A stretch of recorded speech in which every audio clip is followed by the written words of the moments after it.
Stop doing this if you want to be their priority. Seriously, I'm about to blow your mind with something most people get completely wrong. You might be bending over backward, thinking that if you just do more, give more, or be more available, they'll finally start treating you like the most important person in their life. But here's the kicker: every time you try harder, you're actually making it worse. Yep, you heard that right. Today we're diving into 5 powerful strategies that will flip the script and make sure you're the first thing on their mind, the last thing they think about before they go to sleep, and the one they can't stop obsessing over. So before we dive in, if you're ready to take control and become the priority, smash that like button. And if you're new here, hit that subscribe button so you never miss out on the secrets that will totally transform your life. Trust me, you don't want to miss what's coming next. Part 1. Understand the power of cognitive restructuring. Let's kick things off with cognitive restructuring, a concept that might sound like it's straight out of a psychology textbook. But stick with me, this is going to be your new secret weapon. Cognitive restructuring is all about changing the way you think. Picture this: you've been running around, wondering why you're not their priority, asking yourself, what's wrong with me? Or why aren't they giving me the attention I deserve? Stop. Right there. This kind of thinking is exactly what's holding you back. You're stuck in a negative loop that's reinforcing all the wrong beliefs. But here's the good news: you can change that. You can take control of your thoughts and start flipping them around. Instead of obsessing over why you're not their priority, start asking yourself, how can I make myself unforgettable? What can I do today to stand out in their mind? And look, I know this isn't easy. We've all been there, stuck in that mental rut, feeling like we're not enough. But here's the deal: our thoughts are way more powerful than we give them credit for. The way you think literally shapes your reality. If you're constantly feeding yourself negative thoughts, you're going to see negative outcomes. So when you start to question those thoughts and replace them with something more empowering, everything changes. Imagine this: instead of thinking they don't care about me, you start thinking, I'm someone worth caring about. I bring value to their life. When you shift your mindset, you change the energy you bring into the relationship, and trust me, they will feel that change. Part 2. Master the art of assertiveness. All right, moving on to something that can completely redefine how others see you: assertiveness. Now, let's clear something up right away. Assertiveness is not the same as aggression. It's not about demanding things or trying to control others.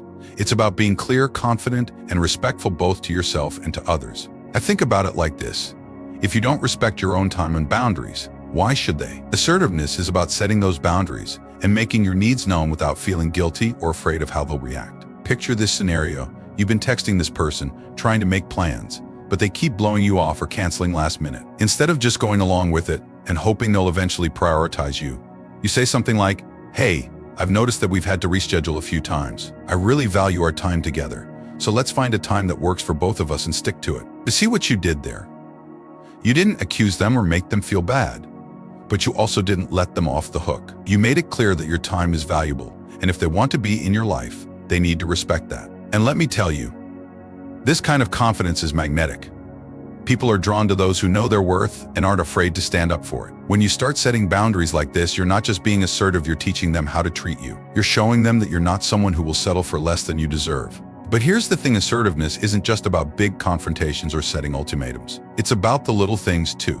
It's about how you carry yourself, the tone you use in conversations, and the way you express your needs. Start practicing this in small ways, maybe by speaking up when you don't agree with something, or by saying no when you really don't want to do something. The more you practice, the more natural it will become. Part 3.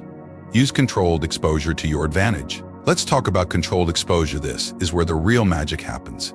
Imagine you're constantly available to someone. You answer every text within seconds, you're always free when they call, and you drop everything to spend time with them. It sounds like you're being super attentive, right? But here's the problem: when you're always there, they start to take you for granted. You become too predictable, too easy to reach, and that's when the interest starts to fade. Controlled exposure is about creating a little bit of mystery. It's about strategically pulling back just enough to make them miss you. Think of it like this: if they know they can reach you at any time, there's no urgency. But if you're not always available, suddenly your time becomes more valuable. Now, I'm not saying you should start playing hard to get or messing with their head. This isn't about games, it's about balance. You want to be present in their life, but not so much that you lose your own sense of self. When you pull back just a little, you give them space to realize what they're missing when you're not around. Here's a practical tip: the next time they reach out, don't jump to respond immediately. Take a beat. Finish what you're doing first, then reply. And when you do, be engaging, but don't make it seem like you've been waiting by the phone. Let them see that you've got a life full of other exciting things happening. This subtle shift will make them start to value your time more because they'll realize it's not something they can take for granted. Part 4. Harness the power of the empty chair technique. Now we're diving into one of the most powerful psychological tools out there, the empty chair technique. This one is straight from the therapy room, but it's something you can totally use on your own to gain some serious insight. Here's how it works. You set up an empty chair in front of you and imagine that the person you want to prioritize you is sitting there. This could be a partner, a friend, a colleague, anyone whose attention you're seeking. Then you start talking to them as if they're really there. What would you say if you had their full attention? What do you need them to know? What are the things you've been too afraid to say out loud? And listen, this exercise isn't about confrontation. It's about clarity.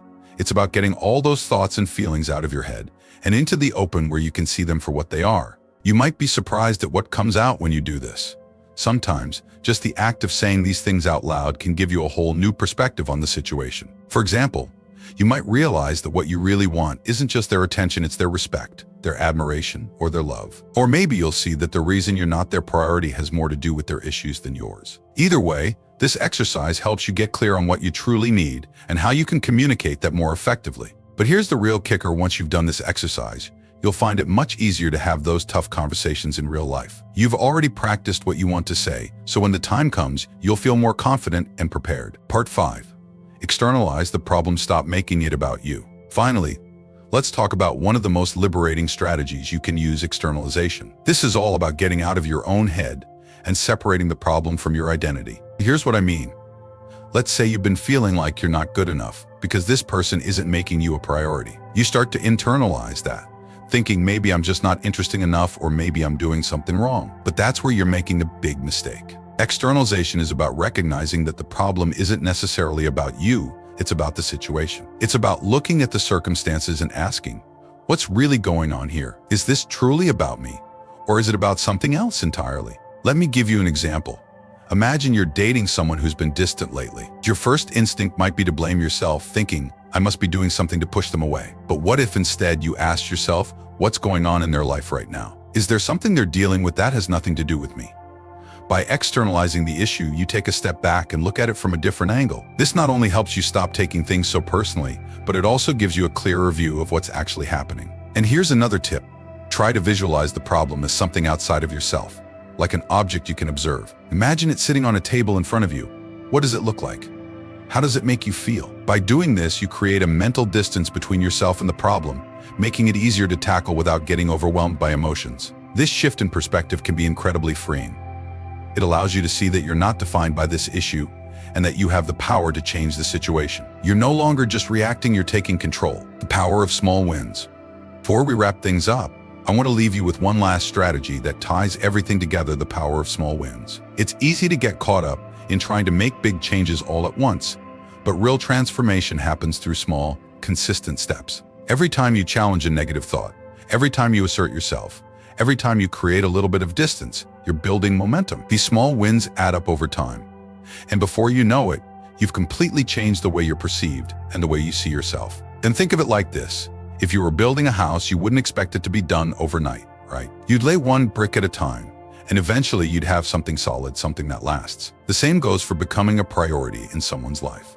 It's about consistently showing up as your best self, making choices that align with your worth, and gradually building the kind of relationship you want. So start small. Maybe today you focus on flipping one negative thought. Tomorrow you set a boundary. The next day you create a little bit of mystery. Each step you take brings you closer to being the priority you deserve to be. And there you have it, 5 powerful strategies, plus a bonus tip that can turn the tables and make sure you're not just another option, but the priority. Remember, it's all about flipping the script in your mind, being assertive, knowing when to step back, getting clear on what you want, and externalizing the problem. Now, I want to hear from you.